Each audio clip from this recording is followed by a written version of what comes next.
Pi Network Bridge. Saya membaca ratusan komentar di kolom diskusi, dan nadanya hampir seragam. Ada yang menulis, "Bang, Pi Network ini kebanyakan aturan, ribet sekali urusannya." Ada juga yang lebih tajam. "Percuma bicara teknologi canggih, percuma pondasi kuat, kalau harganya di pasar masih rendah." Saya mendengar frustrasi Anda. Dan saya tidak menyalahkan Anda jika merasa lelah menunggu. Namun, izinkan saya menyampaikan satu realita pahit yang mungkin tidak ingin Anda dengar, tapi sangat penting untuk diketahui saat ini. Jika Anda berpikir bahwa aturan ketat dan harga pasar yang belum tinggi adalah tanda kegagalan core team, maka Anda sedang membaca peta yang salah. Apa yang Anda sebut sebagai aturan ribet, di mata hukum keuangan global disebut kepatuhan. Dan apa yang Anda keluhkan sebagai harga rendah saat ini, di mata investor cerdas disebut hukum pasar yang wajar. Hari ini, kita tidak akan memberi angin surga atau janji manis. Kita akan membedah dua hal krusial secara jujur dan berbasis fakta resmi. Pertama, kita akan bongkar teknologi cross-chain interoperability. Ini bukan sekadar istilah teknis, tapi jalan keluar agar Pi Network tidak terisolasi dari ekosistem blockchain global.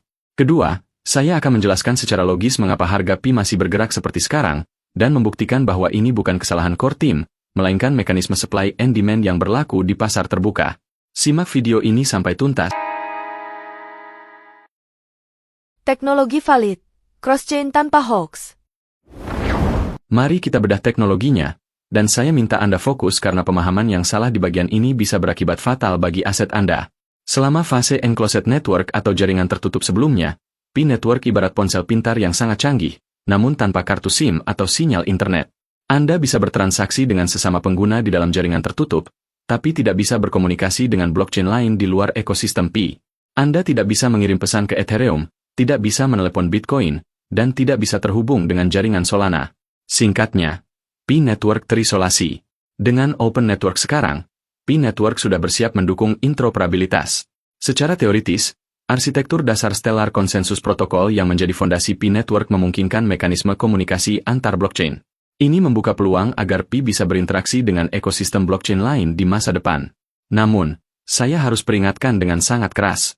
Interoperabilitas ini tidak berarti Anda bisa sembarangan mengunduh aplikasi bridge pihak ketiga yang tidak jelas asal-usulnya. Banyak pioner kehilangan koin mereka karena mencoba bridging manual melalui aplikasi yang tidak terafiliasi resmi Pi. Itu berbahaya dan berpotensi penipuan. Secara teknis, di protokol Stellar, mekanisme penghubung dikenal sebagai anchors atau jangkar.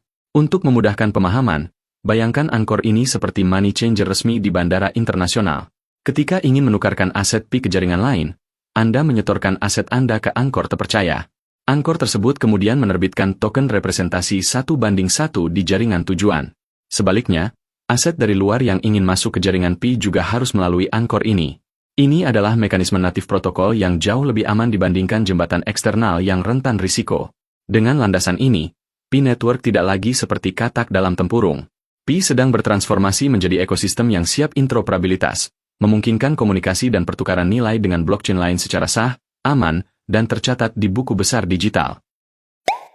Kenapa ribet dan banyak aturan? Sekarang kita masuk ke bagian yang paling sering membuat emosi penonton naik turun. Saya melihat komentar, kebanyakan aturan, memang terasa banyak aturan. Ada juga yang merasa jenuh dan berkomentar singkat. Ribet amat sih, dramanya gak habis-habis. Saya paham rasa lelah Anda. Ketika membuka aplikasi, Anda diminta liveness check. Belum selesai satu urusan, muncul istilah baru seperti MiCA, travel rule, dan verifikasi tambahan. Rasanya seperti setiap kali ingin melangkah maju, ada palang pintu baru yang menghalangi. Pertanyaannya sederhana, kenapa harus ribet ini? Koin lain tinggal gas, listing, jual, selesai. Kenapa Pi harus berbelit-belit? Jawabannya ada pada satu analogi sederhana. Tolong dengarkan baik-baik. Ibaratnya begini, kalau Anda bermain uang mainan di papan monopoli bersama teman-teman di ruang tamu, tidak ada yang peduli siapa nama asli Anda. Tidak ada yang meminta KTP, dan tidak ada yang menanyakan dari mana asal uang mainan itu. Kenapa? Karena itu hanya permainan. Tidak ada nilai ekonomi nyata yang dipertaruhkan. Tapi cerita berubah total jika Anda pergi ke Zurich dan ingin membuka rekening di bank Swiss untuk menyimpan aset finansial nyata. Anda tidak bisa datang membawa koper berisi uang lalu bilang ke teller, "Tolong simpan ini, jangan tanya siapa saya, jangan tanya dari mana uangnya."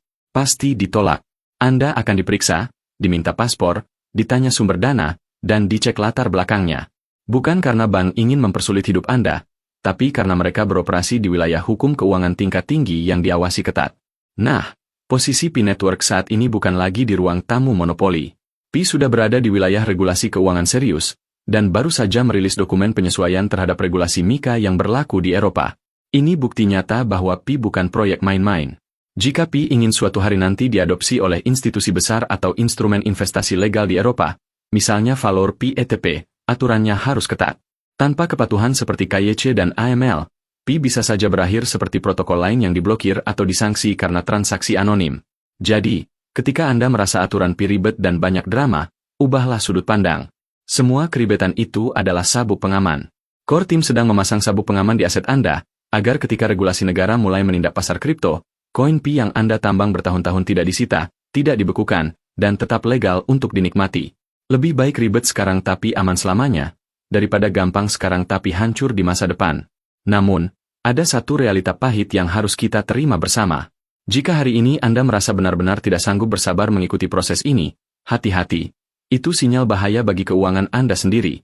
Dunia investasi dan trading tidak pernah ramah pada mentalitas ingin cepat kaya. Pasar finansial adalah tempat memindahkan uang dari orang yang tidak sabaran ke orang yang sabar. Jika Anda memaksakan hasil instan sekarang, Anda justru membuka pintu kerugian besar di masa depan. Jadi saran saya, jangan biarkan emosi sesaat menghancurkan aset masa depan Anda. Jadilah pioner yang tangguh, bukan pengejar angan-angan yang mudah menyerah. Kenapa harga masih murah? Kita masuk ke inti keresahan yang paling sering ditanyakan. Saya membaca komentar dengan nada heran. Sudah menunggu lama, katanya pondasi kuat, tapi kenapa harganya masih segini-segini saja? Ada juga yang tampaknya masih memegang harapan pada angka yang tinggi secara subjektif sejak awal Open Network. Mari kita bicara data dan logika ekonomi, bukan sekadar harapan kosong. Banyak pioner yang salah kaprah dalam mengartikan fase Open Network. Ingat satu hal, Open Network artinya pintu pasar terbuka, bukan harga ditentukan oleh Core Team. Begitu pintu pasar terbuka, Core Team mundur dari penentuan harga, dan hukum pasar mengambil alih kendali sepenuhnya. Ada dua faktor utama yang membuat harga bergerak seperti sekarang. Faktor pertama, unlock bertahap. Saat ini, jutaan koin milik pioner yang sudah lulus migrasi sedang dibuka kuncinya. Realita di lapangan menunjukkan, jumlah orang yang ingin menjual karena kebutuhan mendesak sangat banyak, sementara jumlah pembeli atau investor luar yang masuk masih terbatas. Hukum ekonomi dasar berlaku di sini. Ketika barang membanjiri pasar atau suplai berlebih tapi pembeli masih sedikit, harga secara alami tertekan turun. Tidak ada kekuatan magis yang bisa melawan hukum ini. Faktor kedua, volume transaksi. Jangan dulu bandingkan Pi dengan Bitcoin yang volumenya sudah miliaran dolar per detik dan berjalan belasan tahun. Likuiditas Pi di pasar terbuka saat ini masih dalam tahap awal. Kita perlu waktu untuk tumbuh dari kolam kecil menjadi samudra likuiditas yang stabil. Ini adalah realita pahit, tapi sangat membangun jika dipahami. Penurunan atau stagnasi harga di awal fase terbuka adalah hal wajar, bukan tanda proyek gagal. Justru ini fase seleksi alam di dunia finansial. Pasar sedang menguji mental Anda. Siapa yang panik dan menjual murah hari ini karena tidak tahan melihat grafik merah, dialah yang akan rugi dan kehilangan posisi. Sebaliknya, siapa yang memahami utilitas jangka panjang, seperti teknologi cross-chain yang kita bahas tadi, merekalah yang akan tetap tenang, atau bahkan diam-diam mengakumulasi aset dari tangan-tangan yang tidak sabar. Misal, beberapa tahun ke depan harga Pi tetap seperti saat ini, atau hanya bergerak sedikit bahkan ada tren menurun. Itu menandakan minat investor terhadap proyek Pi relatif rendah. Investor akan melihat apa yang benar-benar bisa dilakukan blockchain Pi, apa manfaat nyata jika menggunakan Pi Network, dan apakah komunitas serta tim inti tidak menjual mimpi kosong. Intinya, jika beberapa tahun ke depan tidak ada peningkatan harga yang signifikan, itu berarti Pi harus memasarkan blockchain-nya, menunjukkan seberapa bernilai dan bergunanya blockchain Pi agar investor besar dan retail mau menggunakan dan membutuhkan jaringan ini. Jika tidak ada kelebihan nyata di blockchain Pi, jangan mengharapkan harga akan naik. Meskipun bisa naik sementara, itu kemungkinan karena hype sesaat atau pergerakan whale, bukan fundamental jangka panjang. Dari situ, kita bisa menyimpulkan bahwa harga Pi sesungguhnya mencerminkan kepercayaan dan manfaat jaringan, bukan sekadar kepanikan pasar atau hype jangka pendek. Ini adalah indikator fundamental yang jauh lebih penting daripada fluktuasi harga sesaat. Utility Pi Network, App Studio dan pembayaran. Sekarang, mari kita bicara tentang sesuatu yang jarang disorot, tapi sangat penting untuk menilai nilai nyata Pi Network. Ini bukan soal harga atau aturan, tapi soal apa yang benar-benar bisa dilakukan dengan Pi. Baru-baru ini, Pi Network merilis update penting di Pi App Studio. Update ini adalah langkah besar yang memperluas utilitas token Pi di ekosistemnya. Apa artinya untuk kita sebagai pioner? Pertama, sekarang developer dan kreator bisa mengintegrasikan pembayaran Pi langsung di aplikasi dengan cara yang lebih mudah dan aman. Tidak perlu ribet coding, tidak perlu aplikasi pihak ketiga yang tidak jelas. Semua prosesnya resmi dan tercatat di jaringan Pi. Kedua, ada opsi deploy aplikasi melalui iklan. Ini artinya bahkan pinir yang belum punya saldo besar bisa tetap mencoba, membangun, dan menguji aplikasi mereka sendiri. Sistem ini memberi kesempatan bagi komunitas untuk bereksperimen dan memanfaatkan ekosistem Pi. Ketiga, Pi juga membuka event komunitas dan feedback. Pioner bisa ikut berpartisipasi, memberi masukan, dan mendapatkan reward kecil. Ini menunjukkan core team benar-benar mendengar komunitas, dan utilitas Pi bukan sekadar janji, tapi sedang diuji secara nyata. Sekarang, hubungkan ini dengan harga. Jika beberapa tahun ke depan harga Pi tetap flat, hanya bergerak sedikit, atau bahkan mulai turun, itu akan menjadi indikator nyata tentang kekuatan utilitas blockchain Pi. Investor, baik besar maupun retail, akan melihat apa manfaat nyata menggunakan blockchain Pi. Apakah komunitas dan core team menghadirkan produk yang berguna, atau sekadar hype belaka? Kalau jawabannya lemah, jangan harap harga akan naik signifikan. Bahkan jika naik, bisa jadi hanya karena hype sesaat atau pengaruh whale, bukan karena nilai fundamental. Intinya jelas, harga Pi yang sejati tercermin dari kepercayaan dan manfaat blockchain-nya, bukan angka di pasar. Jadi, saat kita membahas masa depan Pi, jangan lupakan App Studio dan utilitas nyata ini. Ini adalah jalan menuju adopsi yang sesungguhnya, dan yang akan menentukan apakah Pi bertahan sebagai aset finansial global atau sekadar eksperimen digital. Mindset dan solusi. Pioner, kita sudah membedah banyak hal berat hari ini, dari teknis bridge hingga logika pasar. Sekarang, mari kita tarik napas sejenak dan simpulkan semuanya agar Anda pulang dengan pemahaman yang utuh. Ada 4 pondasi utama yang harus Anda bawa pulang. Pertama, teknologi cross-chain. Jangan lagi melihat fitur ini sekadar istilah teknis yang membosankan. Anggaplah cross-chain sebagai jalan tol raksasa.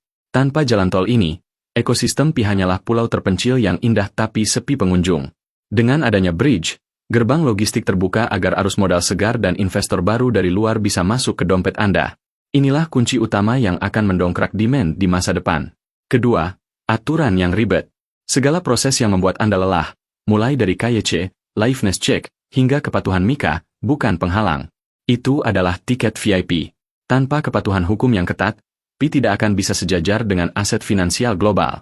Core Team sedang membangun benteng keamanan agar aset Anda tetap legal dan terlindungi dari regulasi ketat di masa depan. Ketiga, harga. Harga saat ini yang mungkin belum sesuai harapan hanyalah proses alami pasar mencari titik keseimbangan. Penurunan atau stagnasi di awal fase terbuka bukan tanda proyek gagal, melainkan bagian dari seleksi alam di dunia finansial. Keempat, mentalitas pioner. Ini poin paling krusial. Jika hari ini Anda merasa tidak sanggup bersabar, atau setiap hari hanya marah karena belum kaya mendadak, itu sinyal bahaya bagi keuangan Anda sendiri. Dunia investasi dan trading aset digital adalah hutan belantara.